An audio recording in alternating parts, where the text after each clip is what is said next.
Welcome back to the Make Time for Success podcast. This is episode 37. If you're wondering how you're ever going to move past your past or some of those unhelpful habits you've developed because of your past, you're going to find the answers you've been looking for inside this episode. My special guest, Rebecca Snowball, has made her own journey from struggling with self-worth to learning to embrace herself and to love herself incredibly fully. Rebecca is a yoga instructor and CEO of Yoga Soul. You're going to hear about Rebecca's journey back to herself and how she currently helps women to create healthy habits of their own that stick. This is a really beautiful and rich episode. I loved my conversation with Rebecca, and I hope you enjoy it as much as she and I did in creating it for you. Let's go listen to the show.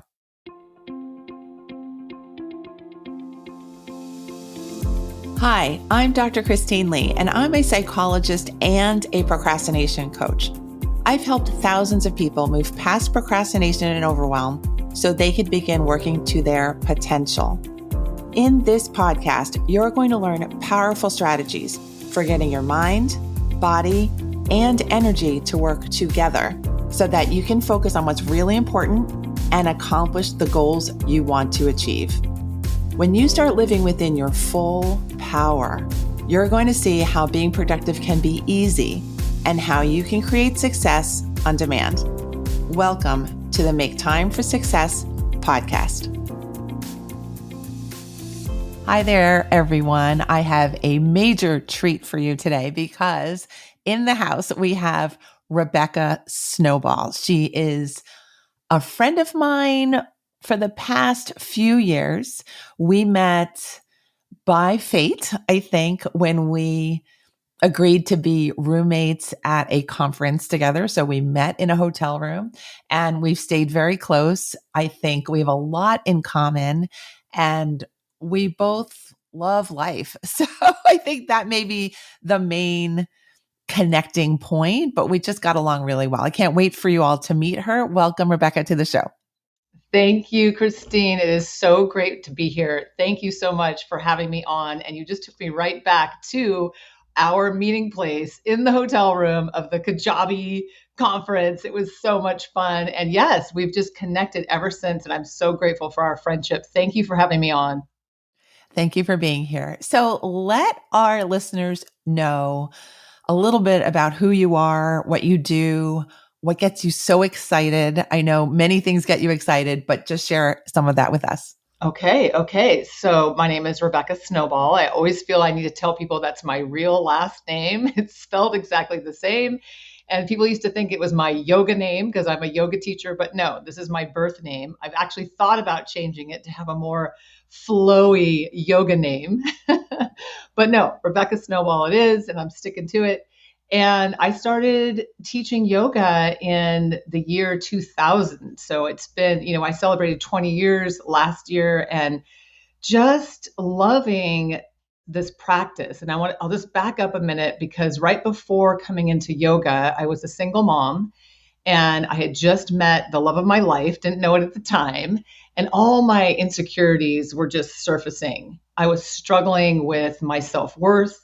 I was struggling with even body image, always comparing myself to others. I mean, I will never forget that. Like, a woman would walk in to the room and I'd have to size myself up against her. It was painful, honestly, because it's like, am I good enough? Am I pretty enough? Are my boobs big enough? I know. It's just, but I have to tell the truth. And I think so many of us say that and do that. And it was just a really painful experience. I also at that time was disconnected from myself. I didn't even know what that would mean. You could always find me in the self-help section of any bookstore. That's where I gravitated toward, thank God, because I found incredible knowledge and wisdom through self-help, and Louise Hay in particular, teaching me about self-worth and self-love. And it's become a huge part of my journey. But during those years of figuring it out, I turned to drugs and alcohol to soothe, drinking and mainly just marijuana. It was like a release. It was an escape. Even my relationships were part of filling up the wound in me. that cannot be filled up externally, as many people know. And those of you listening, if you don't know that, you're feeling it, you're like, something's not right, it's not working, it doesn't work. And so when I found yoga, it was the saving grace. And you hear this so many times from so many people who've discovered yoga, yoga teachers. There's usually a what brought me to yoga, what happened, and how it is now. And it's so true because we tap into what really makes us whole, which is knowing ourselves, slowing down enough, stopping the substance abuse, stopping the relationship addiction, those things. It could be relationship, food, shopping, all the things that we try to fill up ourselves with. And it's like feeding the hungry ghost, I say. So, or that's a Buddhist term, actually, that's just like it's never full. And I was in that place before I found yoga. I found therapy. I found a 12-step program. And all of those things were wonderful. Yoga really stuck. And so it became my path to become a teacher and continue to help others to find themselves. It's not that yourself isn't there, but we slow down enough. And through the process of movement and breathing and spiritual connection, we feel the essence self. We feel whole. And that's the message that I have for others is let's heal together, feel whole together, and live a joyful life. Thank you so much for that beautiful start to our upcoming beautiful conversation. I have to share with you, as you were talking, I had a flashback to our hotel room where you dropped to the floor and did yoga poses. And I did not know you well at all, but just the fact that it is such a part of your life. It is part of who you are, your everyday, how you vibe. And I just want to share that with our listeners. But I also wanted to head back to the part of you that you want to fill. I guess that's the part that sticks out for me in what you just shared with us, because I think probably that's a part of everyone. And what is your thinking about what that represents? Why is it so painful? Why do we think filling it is the answer? Those kinds of questions. You know, I've read before, I can't remember where, that we all come to the planet with this primordial wound, that we all come here with this wound. And it can be from, a past life, it can be from this life, it could be from our birth trauma, and how we get here and what happens to us along the way. It's just something that we are here to heal and grow, into our wholeness, I would say. And I think that some people have come to the planet with less of a wound to deal with. I don't know why, but those of us who have come through more of a struggle, the wound, I think, comes from, in my particular case, my upbringing. And I had a beautiful family. I have a beautiful family, a beautiful mother, beautiful father, but they split up when I was very young, little. And my dad lived in Canada and my mother raised us in California, me and my sister. And, that's that right there. When you don't grow up with your dad, that's the father wound. And even people who grow up with their dad, the way that, especially generations before us, like the older people, men were not as open and connecting and loving with their children as they are today. They were taught to be stoic. They were taught to be tough, or they weren't there, or they're workaholics or whatever. So I remember on Oprah, she's one of my favorite people on the planet. There was a therapist who said, most all of us are walking around with the wound the shape of our fathers. And I thought, oh, that was so true for me at the time, because I grew up not having my dad in my life on the day to day. I got to see him in the summertime. We had incredible experiences and memories, and, just hold him in my heart so deeply. Sadly for me, my dad passed away the same year my son was born, 2001. And, there was some regret that I have for sure about that. But I learned through therapy about this essence, this wound in us that we try to fill because it's uncomfortable. I think filling it, in answer to your question, why do we think we need to fill it? It doesn't feel good. It's like you don't even know, like, oh, I'm carrying around this wound. It's not conscious, but you're restless. You don't feel comfortable in your own skin. At least that's how it was for me. And if you've ever experienced, you have a drink, you feel relaxed. If you are someone who indulges in marijuana, it takes you away to a different place, and you can feel like, But the key is to get to that bliss place without those substances. And it's something that we learn. And the first thing to do is to refrain from reaching for those things that we think are soothing us. I mean, our society is so geared toward drinking, celebrating, now even with marijuana being, they call it weed. I don't know why I'm not calling it weed. When I grew up, it was called pot. And I had no idea that we're going to be talking about this. But, it's very interesting because it's very prevalent, especially, and I'm not against it. Don't get me wrong. I'm not against it. It's when it becomes habitual. And it's so easy for it to become habitual. So I just see that these substances that are out there, and not just alcohol and weed, but like sugar. Sugar's a huge one.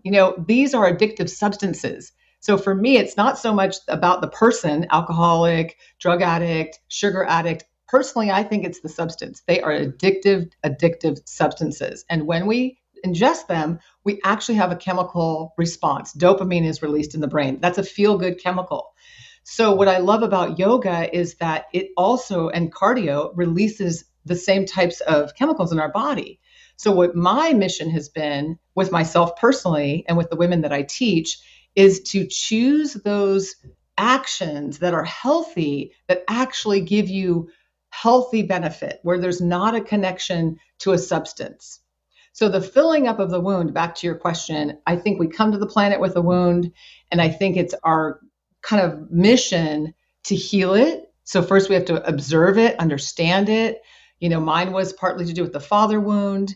I also had my mother, who at the time before she got into recovery, she was kind of not there, all over the place, revolving door of relationships, her different relationships that were coming in and out. It was just like kind of crazy. And my ground of being, I learned in therapy, was actually chaos. So when things were chaotic and up in the air, I actually felt comfortable. And that's why, like, my room was a disaster. I had clothes everywhere.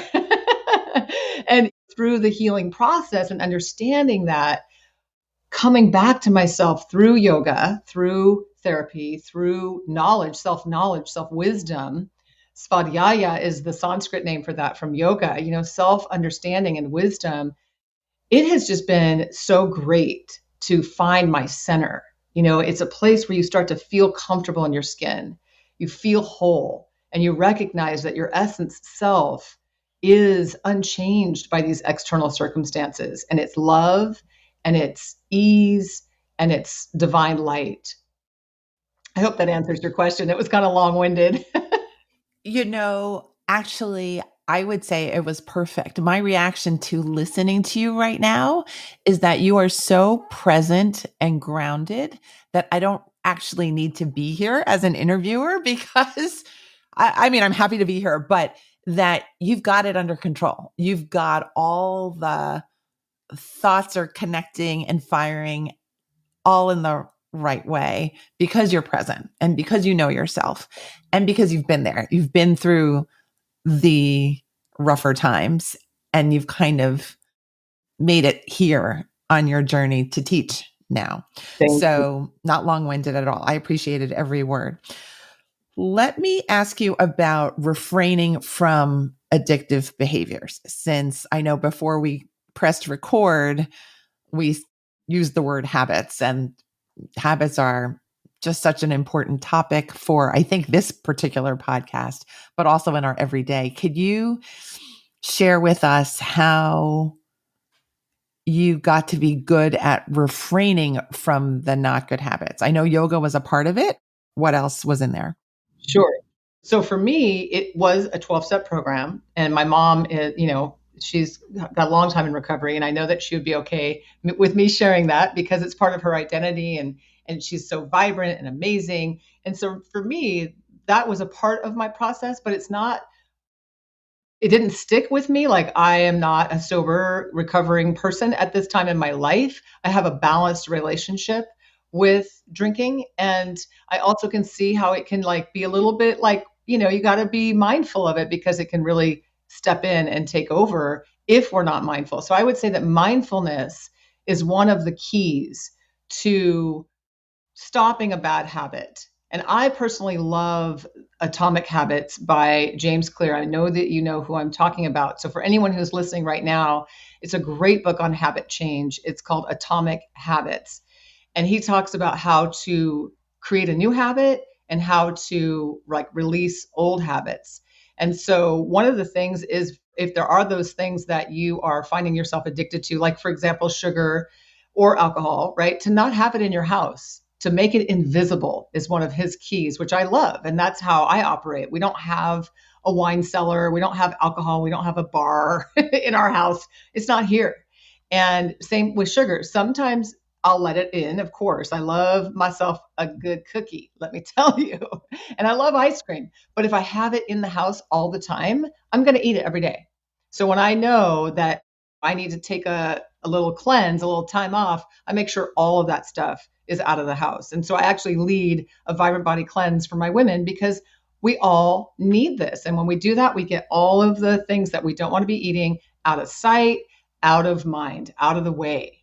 So that's one of the ways. And then also just looking at it's so much of it, as you know, is our subconscious beliefs about it. So what I started to really recognize was I had some subconscious, underneath conscious beliefs about alcohol. I thought that life was better with alcohol. My evening's going to go better if I have a glass of wine. That was a deeply held belief. So even on a conscious level, if I was like, oh no, I'm not going to drink, I'm having a great day today, I want my energy. By the time 5 o'clock came around, I was having a glass of wine because the subconscious is so strong. As you know, it's responsible for, I think, 80% of the decision making. So even though on our conscious level, we have a goal, we have a plan for the day, we're not going to eat that sugar, we're going to be really good on our diet, we're going to do the yoga, whatever it is, what's underneath conscious is actually the operating system. That's what's going to make your choices. So I recognized I needed to dive into those deeper beliefs, that belief system, write about it, and then create new beliefs based on the truth. So really studying myself again, which is a yoga practice, self-study, diving in and looking, is my life really better with alcohol? Not really. I feel tired. It kind of makes me just sort of check out. I don't sleep well. I'm thirsty. And in the morning, I don't feel great. So is that really better? Is that a better life? No. So then I do the experiment with not drinking. I sleep great. I don't even wake up for water. Like I'm going to sleep through the whole night.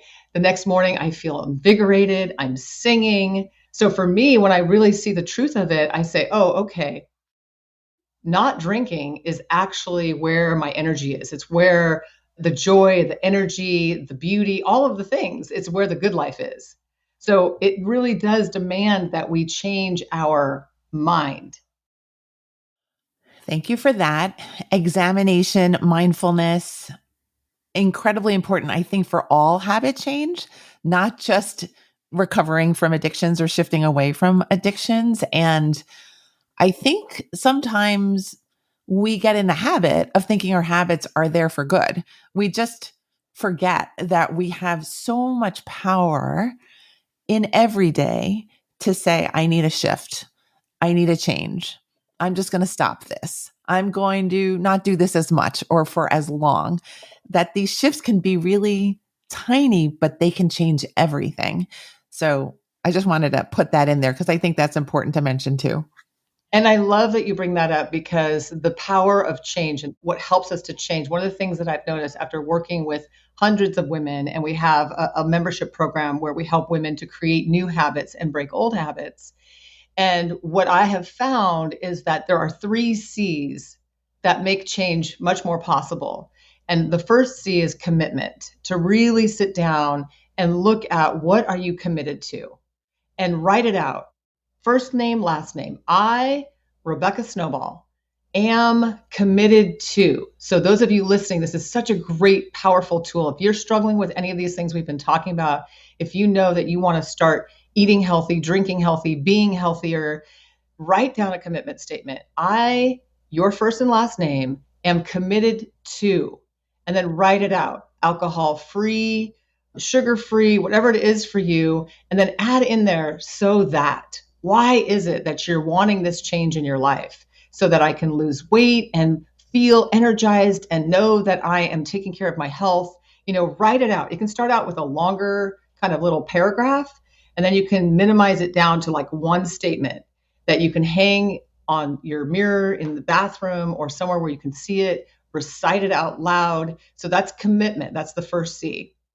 And then the second C is community. We are hardwired, especially as women, to be social and to connect with each other and to encourage each other. So when you have a community, you've got other women who have the same goal as you, or men and women who are like, hey, let's do this. We can do it.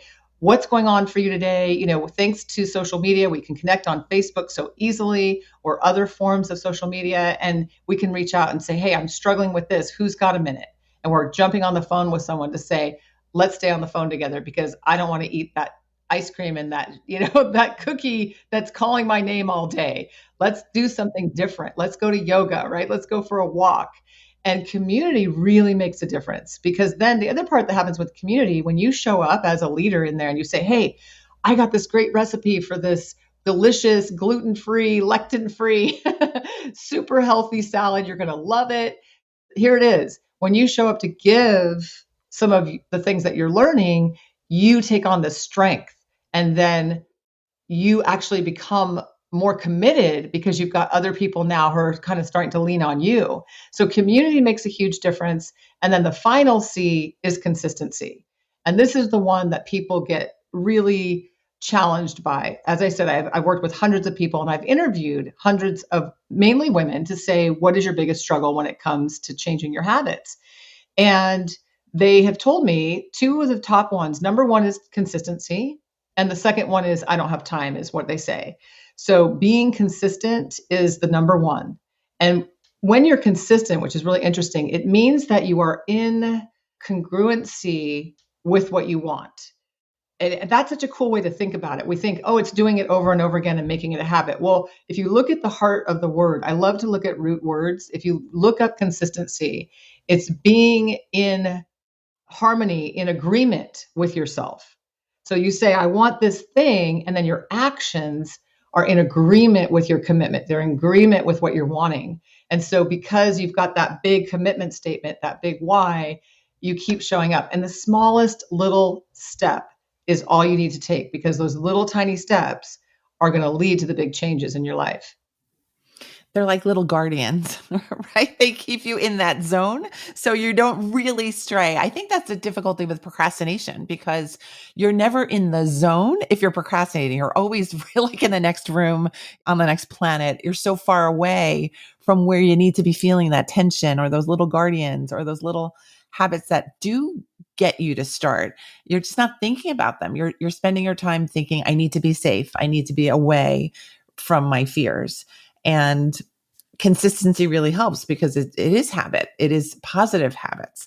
It is showing up. It is feeling calmer. It is, I love it, feeling consistent within yourself. Yes. So thank you for explaining that. That was beautiful and so important. Okay. So you wanted to talk about what strength means, and also how vulnerability also fits in to being strong. So could you share with us your thoughts? Basically, like, I think how to be strong and confident without losing your vulnerability is just something that most of us want.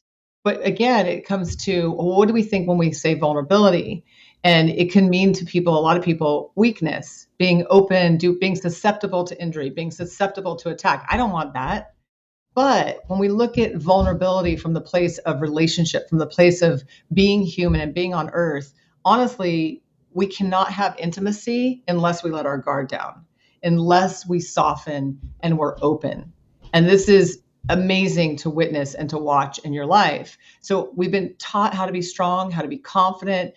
Women their roles have changed so much, thank goodness, from 20s, 30s, 40s, 50s, and we keep seeing the growth. We have a vice president woman. Oh my gosh, it's so exciting. And so the strength, and this toughness that we take on, and the confidence that it brings us, we don't want it to be a barrier to our softness or our openness. And so how do we deal with that? Well, first of all, we look at, what does strength really mean? It doesn't mean that we're hard and we're tough. There is a definition of that, but when you look at strength as a whole, it's really harmonic. It's really this whole body, mind, heart, and soul strength. Because to be strong means to be having great physical strength. And that's why I created the arm sculpting class that I love so much that we're going to talk about later. In addition to yoga, like I have found that being strong physically comes from lifting weights. And I love that. And that is part of what we're talking about, physical strength. That's where most people come into the picture of yoga. They want to get strong and flexible. But we're talking about our whole being and strength. It's physical, it's mental, it's emotional, it's spiritual. And so there's these wonderful ways that we can strengthen in every area of our life. And again, think about strength as the whole thing. To be strong means that we are like a force of character, right? We have a force of energy. We can move energy and we can hold a lot of energy. To be strong is really being capable of making something happen, of being solid in who we are. So it's an amazing definition when you look into it, and even financially strong, like it's on all levels of our being. So I want to just share with you 4 M's to being strong. So again, you can write this down. I find that when we have a little word that it'll help you to remember. So the first one is to move. To be physically strong, you want to move your body in some way every day. I mean, it can be your favorite thing that you like to do, dancing, walking, running. It could be Tai Chi. It could be yoga, swimming, anything. Preferably getting something where your foot hits the ground because you want that for bone density. You want to have strong bones. So moving is the first M. And I'm going to add to that, adding in weights, especially after 50, because yes, you do lose your muscle tone after 50. You literally lose some muscle. So we want to counter that by building muscle with some weightlifting. The second M is for your mind, meditation. Now, I've had so many people say to me, oh, I can't meditate. It's just too much. I sit, I stand, I'm out of there. I'm the same way. So I want you to find a meditation that works for you. I had a coffee cat meditation at one point in time in my life when my little cat Bootsy was alive. I would brew my coffee, bring it over to the chair. My beautiful tuxedo Bootsy cat, gray and white, would jump up on my lap and she'd settle in, and the heaviness of the cat and the beautiful aroma of the coffee allowed me to take a deeper breath and just be. That's what meditation is. It doesn't have to be perfect. You don't have to sit on a cushion. It doesn't have to be long. Just coming into mindfulness and basically becoming still and following your breath.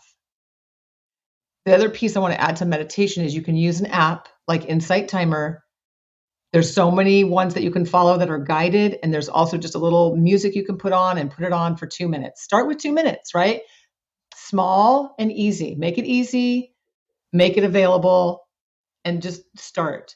So the third M, we're going body, mind, heart, and soul. The third M is to make love to yourself, to make self-love a priority.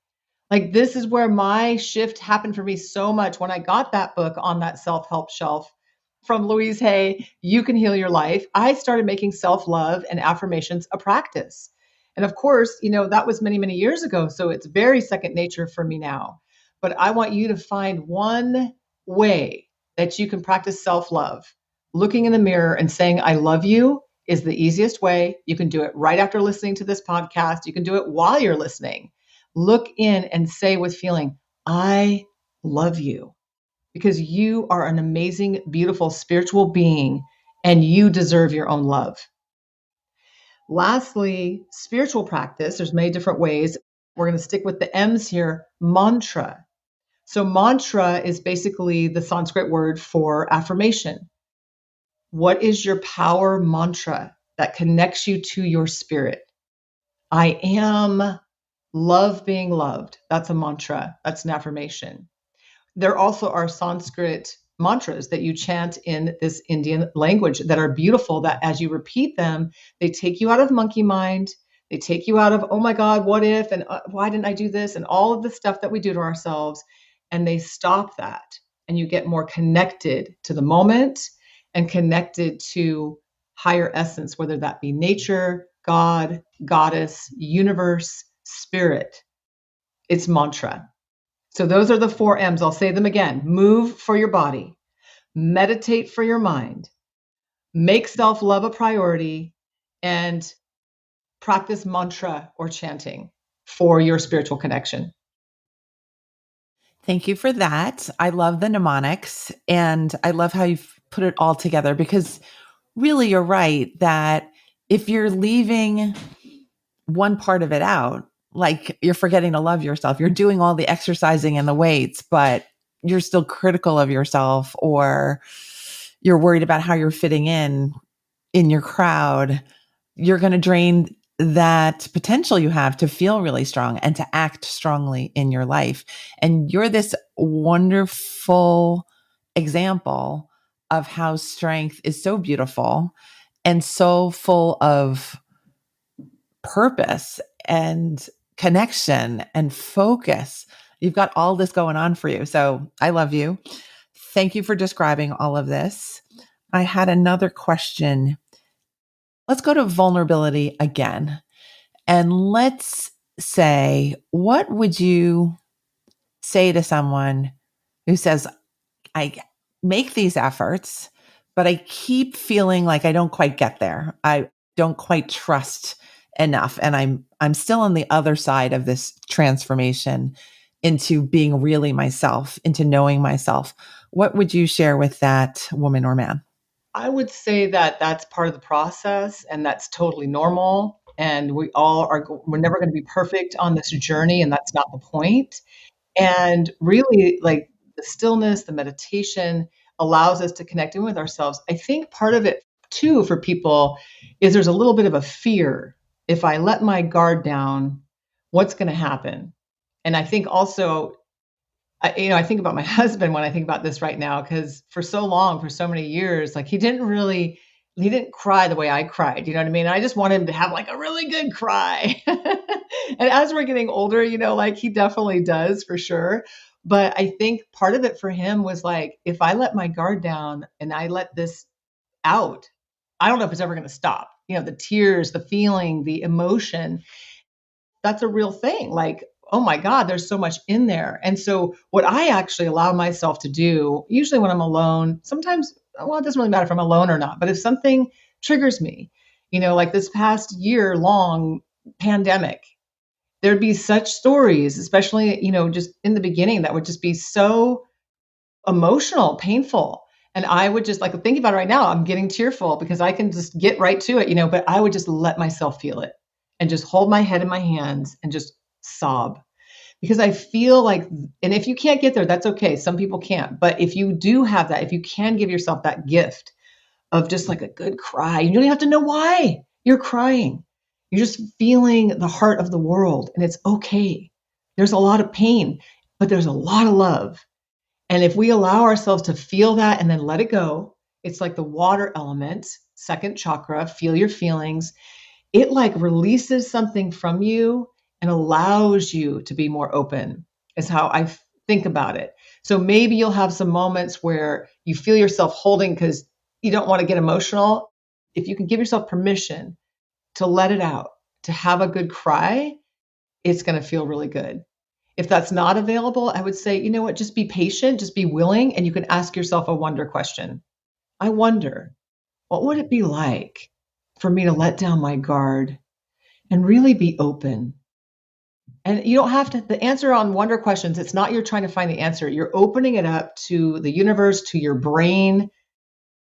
I wonder, what would it be like to be more open so that I can experience more intimacy? And maybe you'll write about it and you'll just take the day to keep asking the question and see. You may find some answers come to you just in the events of the day, or a relationship that, something that you have with a friend, or your son calls you and you have a deep connection. Like, we don't know. We just open. And if opening is still hard because trauma has closed you and put a guard over your heart, there is a reason for that. and you can thank that armor for protecting you.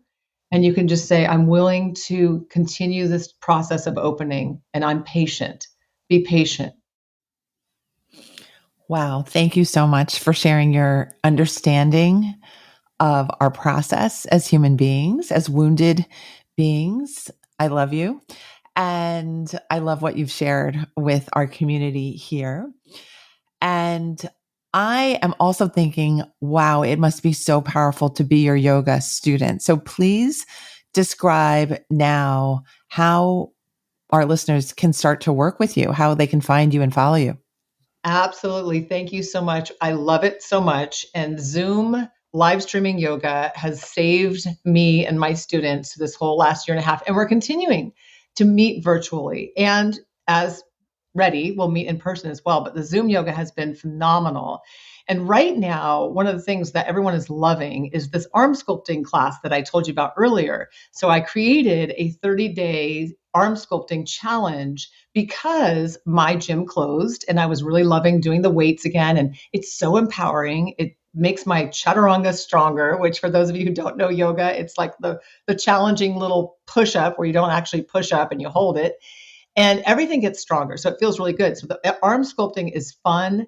I think it brings people confidence when they start to see the definition in their body. And just from the women that I've been teaching so far, they're commenting that, oh my God, they love it. They feel so good. They can't remember the last time they started doing weights and how much they love it. So this would be one of the best ways. I have a checklist that's totally free. If you're wanting to start arm sculpting, I'll give you this link. And then if you want more information, I can give you that too. But basically, you go to Rebecca Snowball, just like it sounds, RebeccaSnowball.com/checklist. So it's RebeccaSnowball.com/checklist. That will take you to a page that you can sign up and get the checklist. And it's so great. You just start checking the boxes, getting yourself ready. And then if you want to come into arm sculpting, we can talk about that then. There's a way that you can reach me. If you want to just know more about what I do as a yoga teacher, you can go to RebeccaSnowball.com and there's a free class there for you too. So there's lots of ways to connect. Thank you. Thank you. Thank you. I'm sure you're going to get a lot of people coming your way from this show. Thank you for being here, for sharing so openly, being here in such a beautiful way. Thank you so much. Thank you, Christine, for having me. It's been so fun to have this conversation with you. And I'm so grateful that we went so deep, like right off the bat, it's like, okay, we're talking about vulnerability. Let's be vulnerable. Here we go.